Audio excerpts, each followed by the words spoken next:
नमस्कार मित्रों, खुली बातचीत मोहन के साथ में आपका स्वागत है।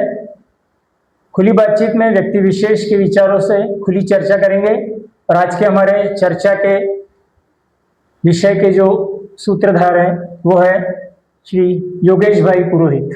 नमस्कार योगेश भाई। नमस्कार, आपका स्वागत। धन्यवाद। योगेश भाई, आज का खुली चर्चा का कोई विषय नहीं है। खुली चर्चा हम लोग किसी भी पहलू पे करते हैं और आपसे काफ़ी पुराना हमारा परिचय है, तो आज आपसे चर्चा करने के पीछे का एकमात्र कारण यह है कि आप पिछले काफ़ी सालों से हमारे देश के आध्यात्मिक गुरु श्री श्री रविशंकर जी के साथ जुड़े हुए हैं। उनकी योग की जो क्रियाएं हैं उसको आप भली भांति यहाँ पर वर्धा जिले में लाए हैं और आज भी उसमें निरंतर आप सक्रिय रूप से कार्य कर रहे हैं। तो आपका इस गुरु जी के साथ किस प्रकार जुड़ा हुआ उसके बारे में थोड़ा सा आप बताइए। जरूर जरूर जरूर। मैं 1999 से गुरु जी के साथ में जुड़ा हूँ। इसके पहले मैं स्वाध्याय मंदिर में मैं योगा लेता था और गुजरात से हमारे बड़े साले साहब गुरु जी के साथ में पहले से टीचर थे, तो हमारी भाभी गुजरात गई थी। उन्होंने आर्ट ऑफ लिविंग का पहला बेसिक कोर्स, तब इसका नाम बेसिक कोर्स था, आज इस कोर्स का नाम है हैप्पीनेस कोर्स बोलते हैं इसको, तो वो करके आए थे। तो मैं योगा लेता ही था, पहले से योगा के साथ में जुड़ा हुआ था। तो मैंने फिर सोचा कि ये कोर्स क्यों ना वर्धा वासियों को भी फ़ायदा दिलवाना चाहिए। तो सबसे पहला कोर्स 1999 में मैंने लिया था स्वाध्याय मंदिर में। तब 67 लोगों का पहला कोर्स हुआ था। उस समय भी बात वही होती थी, क्या होता है कोई भी चीज़ अच्छी चीज़ का अगर प्रचार करो या कुछ दो लोगों को दो तो कुछ पैसे हम लोग लेते हैं। उसमें भी लोगों ने चर्चा किया था कि तुम इतना पैसा क्यों लेते हो, लेकिन क्या है जब अपन मंदिर में जाते हैं तब भी अपन दक्षिणा देते हैं। और हम लोगों में एक मान्यता ऐसी कि जब तक हम कोई चीज़ का दान नहीं देते तो अपने को फलता नहीं होती। तो उस माध्यम से हम लोग पहले फ्री में करते थे। गुरुजी ने पहले फ्री में भी करवाया था, लेकिन फ्री में वैल्यू नहीं होती, इसलिए हमने 99 में 300 रुपये लेके ये बेसिक कोर्स की शुरुआत की थी। और 300 रुपये जब हमने दिए और उसके बाद में जब हमने कोर्स करवाया तब गुजरात से टीचर आए थे, जिगीश भाई बारोट करके, और हमारे बड़े साले साहब राजेश भाई मेहता, ये दोनों ने पहला बेसिक कोर्स वर्धा में लिया था। 67 लोगों ने जब कोर्स किया तब उसके बाद में जो अनुभव हुआ लोगों को, और हमने लोगों से पूछा कि आपने सुदर्शन क्रिया करने के बाद में आपका क्या अनुभव है। ये इस कोर्स की खासियत ही है, ये कोर्स होता है 6 दिन का कोर्स होता है, सुबह 6 से 9 या शाम को 6 से 9। इसमें योगा करवाते हैं, उसके बाद में कुछ ज्ञान की बातें बताते हैं, 3-4 चाबियाँ हैं, और उसके बाद में हम लोग सुदर्शन क्रिया करवाते हैं। प्राणायाम वगैरह पहले भी करवाते थे, अभी भी करवाते हैं। सुदर्शन क्रिया एक ऐसी प्रोसेस है जिसमें 20 मिनट अगर हम कंटिन्यू सुदर्शन क्रिया करते हैं तो हमारा जो टॉक्सिन्स है वो श्वास के द्वारा ही बाहर निकलता है। अब टॉक्सिन्स तो है भोजन के द्वारा आता है, पानी के द्वारा आता है, हवा के द्वारा भी अपने अंदर जाता है। जैसे अपन खिड़की को अपन घर बंद करके भी जाते हैं, फिर भी अंदर कचरा तो आता ही है, फिर भी अपने को रोज झाड़ू मारना पड़ता ही है। उसी तरह सुदर्शन क्रिया भी अपने को रोज करनी चाहिए। और आज मैं जो इतना फिट दिख रहा हूँ, मैं अपने बारे में बताना चाहूँगा। मैं 1999 से जो मैंने शिविर चालू किया, आज विदर्भ की शुरुआत ही वर्धा से हुई, ऐसा बोल सकते हैं। जब 1999 में आपने शुरू किया तो जो 69 लोग या कितने 69 69 लोग थे, तो उसमें आपने पहले कोर्स किया था या यहाँ से आपने ये सुदर्शन क्रिया सीखी? पहले यहीं पे कोर्स किया मैंने, इसके पहले कोर्स नहीं किया था। उसमें पहला मेरी भी एंट्री थी और मेरे साथ में भी जितने लोग योगा करते थे उन लोगों ने भी मेरे साथ में किया। और उन सब लोगों के उदाहरण भी मैं बता सकता हूँ, जैसे बाबूजी श्री मूलचंद जी जैन, जिसको हम लोग बाबूजी बोलते हैं, स्वाध्याय मंदिर के संस्थापक हैं। स्वाध्याय मंदिर के वर्धा का एक अच्छा अनेकांत स्वाध्याय मंदिर जहाँ स्वाध्याय होता है जैन। तो उन्होंने भी पहली बार सुदर्शन क्रिया किया।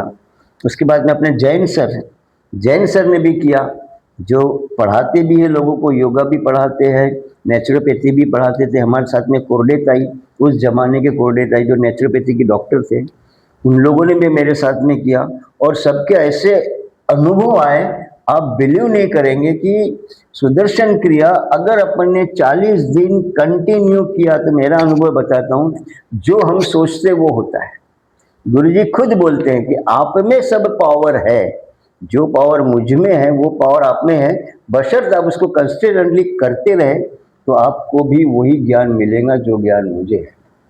इतना बढ़िया कोर्स है। और मैं इसी श्रृंखला में मैंने भी 2005 में आपके आग्रह पर ये कोर्स किया था। हाँ हाँ जरूर। और तब अभिजीत पड़सापुरे भाई माधव भवन में ये कोर्स लेते थे। यस यस, तो वहाँ आपने मुझे आग्रह किया, तो मैंने भी, क्योंकि वो एक समय ऐसा था कि जब कुछ डिप्रेशन, एंजाइटी, इस प्रकार के कुछ मेरे साथ भी ऐसा कुछ हुआ, तो आपने तब मुझे कहा कि ये कोर्स कर लो, तो मैंने किया और उसका अनुभव बहुत अच्छा हुआ।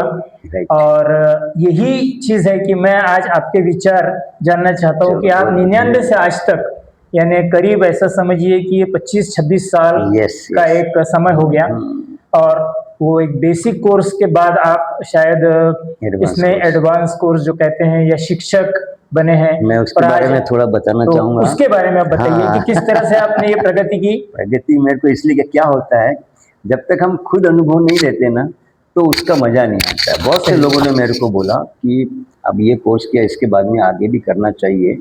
अब मैं ठहरा दुकानदार आदमी, उतना समय नहीं दे पाता था, फिर भी धीरे धीरे, और सुबह का कोर्स था इसलिए हमें कोई तकलीफ नहीं थी। उसके बाद में इस कोर्स से मुझे इतने अच्छे अच्छे फ़ायदे हुए, आप बिलीव नहीं करेंगे। मेरे को सबसे पहले चाय की बहुत आदत थी, हर आधे घंटे पे मैं चाय पीता था।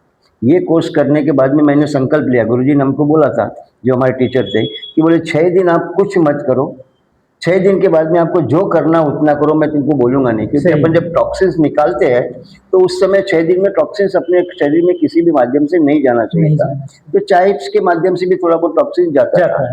तो गुरुजी ने हमको बोला कि भी 6 दिन मत चाय पियो। तो हमने 6 दिन नहीं पिया। 6वें दिन जब हमको बोला गया तो हम, आप बिलीव नहीं करेंगे, तब से लेकर आज तक के मैंने चाय को हाथ भी नहीं लगाया, मेरी चाय छूट गई। तो ऐसा ही है, बहुत से लोगों को बहुत सी आदतें थी, इस कोर्स के माध्यम से बहुत से लोगों की बुरी आदतें भी छूट गई या खत्म हो गई है। वो देख के मुझे इतना अच्छा लगा कि चलो मैं भी कुछ अपने तरफ से सेवा दूँ। तो उसके बाद में इस कोर्स में पहले बेसिक कोर्स होता है, उसके बाद में एडवांस कोर्स होता है, उसके बाद में DSN कोर्स होता है, उसके बाद में सहज समाधि होती है। तो ये सब कोर्सेस करते करते मैंने 2015 में टीचर बना आर्ट ऑफ लिविंग का मैं। जब हमारी दीदी लक्ष्मी दीदी ने मुझे बहुत फोर्स किया कि काका, मेरा नाम जगत काका ही हो गया, सब लोग मेरे को काका ही बोलते थे। तो लक्ष्मी दीदी ने मेरे को बोला कि आपको अब टीचर बनना है। तो उनके बोलने से फिर मैंने सीधा आश्रम में गया। उस जमाने, अभी तो थोड़ा सा, तो ये टीचर का एक कोर्स अलग से होता है। हाँ, टीचर का ये बेंगलोर में गुरुजी के आश्रम में ही सिखाया जाता है। यस, बेंगलोर में किया जाता है, और वो भी 2 फेज में होता है। पहला फेज 15 दिन का, 15 दिन में अपने को ट्रेनिंग देते हैं, उसके बाद में फिर हम लोगों को कुछ टास्क दिया जाता था। वो टास्क कंप्लीट करके आने के बाद में फिर दूसरे बार फिर से 15 दिन का कोर्स, ऐसा 1 महीना हम लोगों को लगाया उस जमाने में। और तो आपने 2015 में किया है? 2015 में मैं टीचर बना। तब से लेकर आज तक के कम से कम 10-1 हज़ार लोगों को मेरे माध्यम से मैंने आर्ट ऑफ लिविंग का कोर्स करवाया। वर्धा में भी मैं क्लासेस लेता हूँ, पुलगांव का सेंटर भी अपन ने डेवलप किया। पुलगांव में भी आज भी मैं हर संडे पुलगांव में जाता हूँ फॉलोअप के लिए। और ये जो हॉल आप देख रहे हो, ये भी मैंने गुरुजी की प्रेरणा से अपने घर पे ऊपर बनाया, और यहाँ पे मैं हर फ्राइडे को यहाँ पे फॉलोअप लेता हूँ आर्ट ऑफ लिविंग का। जिन लोगों ने बेसिक कोर्स किया है या हैप्पीनेस कोर्स किया है, उन लोगों का मैं यहाँ पे फॉलोअप लेता हूँ। और इसका हम लोग कोई चार्ज नहीं लेते हैं। इसमें सिर्फ पहली बार ही जो हम लोग डोनेशन लेते हैं उसको हम लाइफ मेंबरशिप बोलते हैं। बाद में लाइफ में आप कभी भी कहीं पे भी कोर्स करो, आपको पेमेंट नहीं देना पड़ता। और ये फीस के माध्यम से भी गुरुजी सेवा में लगाते हैं। आज कितने अनाथ बच्चों का हम लोग देखभाल करते हैं, उनके खाने पीने का फाउंडेशन खड़ा किया गुरुजी ने आर्ट ऑफ लिविंग का, और काफी सेवाएं दी है। सही बात। और इसी बात में और आपको पूछूंगा कि श्री श्री का वर्धा में पदार्पण जो हुआ, यही वर्धा में उनका अपने एक केंद्र वर्धा में शुरू किया, और उसी सिलसिले में वर्धा आना हुआ। मेरा भी उनसे काफी नजदीक परिचय मिलना हुआ। तो सौभाग्यशाली है। तो गुरुजी वर्धा में एक ही बार आए थे शायद। यस, 2005 में 5 में गुरुजी आए थे शंकरराव जी अग्निहोत्री कॉलेज में, वहाँ पे उनका पदार्पण हुआ। बहुत बड़ा सत्संग, लाखों लोग वहाँ पे आए थे। तब मेरे को भी बहुत बढ़िया सेवा का मौका मिला। गुरुजी अपने घर में रह चुके हैं, मुझे उनको सेवा का मौका मिला। मैं तो आज धन्य हो चुका हूँ। मुझे ऐसा लगता है कि काश ये कोर्स मुझे और पहले क्यों नहीं मिला। ये कोर्स मुझे 50 साल की उम्र में मिला। अगर वही कोर्स मेरे को 25 साल की उम्र में मिलता तो मैं आज कहाँ का कहाँ पहुँच जाता था। इसलिए थैंक्स टू गुरुजी कि आपने मुझे इस लायक बनाया कि आप जैसे मोहन भाई जैसे लोग आके मेरा इंटरव्यू ले रहे, तो मैं तो धन्य हूँ। और इस आर्ट ऑफ लिविंग में बेंगलोर के आश्रम में और गुरुजी के साथ और कौन कौन लोग जुड़े हैं, जैसे सभी को इस चीज का पता है कि काफी बड़ी बड़ी हस्तियां हैं। यस यस यस, बड़े बड़े राजनेता हैं, बड़े बड़े सेलिब्रिटीज हैं, यस, विदेशी मेहमान हैं। तो अध्यात्म के साथ में ये जो गुरुजी कर रहे हैं, इसके बारे में भी थोड़ा सा जो आपने जानकारी ली है बेंगलोर जाकर के, उसके बारे में थोड़ा सा बताइए। मैं बताना चाहूँगा, गुरुजी के लिए पूरा विश्व ही उनका कुटुंब है। गुरुजी सिर्फ हिंदुस्तान के ऐसा नहीं है, गुरुजी का मिशन ही यही है कि पूरा विश्व मेरा है। आज 178 कंट्री में गुरुजी जाते हैं और 178 कंट्री में अपने आर्ट ऑफ लिविंग के सेंटर है। जर्मनी में भी बहुत बड़ा सेंटर है। अब वर्ल्ड के मेरे ख्याल से 198 कंट्रीज है, उसमें से 178 कंट्री तक के हम लोग पहुंच चुके हैं ड्यू टू सुदर्शन क्रिया। तो गुरुजी का भी यही मिशन है कि सबके चेहरे में स्माइल होनी चाहिए। आजकल आप देखो छोटी छोटी बातों में स्ट्रेस आ जाता है, सबको स्ट्रेस है। तो गुरुजी ने संकल्प यही लिया है कि मैं जो करूँगा कि सबके इस चेहरे पे स्माइल आना चाहिए। आज इसलिए गुरुजी को भी उपाधि मिली है, शांति दूत की उपाधि मिली है। ईरान जैसे कंट्री में अपना सेंटर है, पाकिस्तान में भी अपना सेंटर है। जबकि हिंदुस्तान पाकिस्तान के बारे में लोग बोलते हैं, लेकिन गुरुजी पूरे विश्व को अपना मानते हैं और पूरे विश्व के लोग गुरुजी को अपना मानते हैं। एक बात और मैं पूछना चाहूँगा योगेश भाई, कि अगर आप को अगर इस चीज की जानकारी हो तो थोड़ा सा बताइए, हमारे दर्शक या हमारे जो ये हमारी जो मुलाकात है, खुली बातचीत है, वो जो लोग देखेंगे उनको पता चले कि ये जो योग में ये क्रिया गुरुजी ने खोजी है, उसका नाम सुदर्शन क्रिया ही क्यों रखा है? क्योंकि सुदर्शन तो भगवान का चक्र था, भगवान विष्णु भगवान कृष्ण का, तो इसका नाम सुदर्शन क्रिया क्यों रखा है? ये तो मुझे तो जानकारी है, लेकिन हमारे सभी को जानकारी खुली हो गई। क्या होता है, एक बार गुरुजी शिमोगा में 1984 की बात है मेरे ख्याल से, 84 में ध्यान में बैठे थे। तो ध्यान में बैठे बैठे 9 दिन का गुरुजी ने अनुष्ठान किया था। बाहर जब आए तो उनका ये इन्वेंशन हुआ, तो इसका नाम गुरुजी ने ही सुदर्शन क्रिया रखी। अब सुदर्शन का क्रिया का मतलब ये गुरुजी ने जो हमें बताया, सु यानी सुंदर, दर्शन यानी देखना।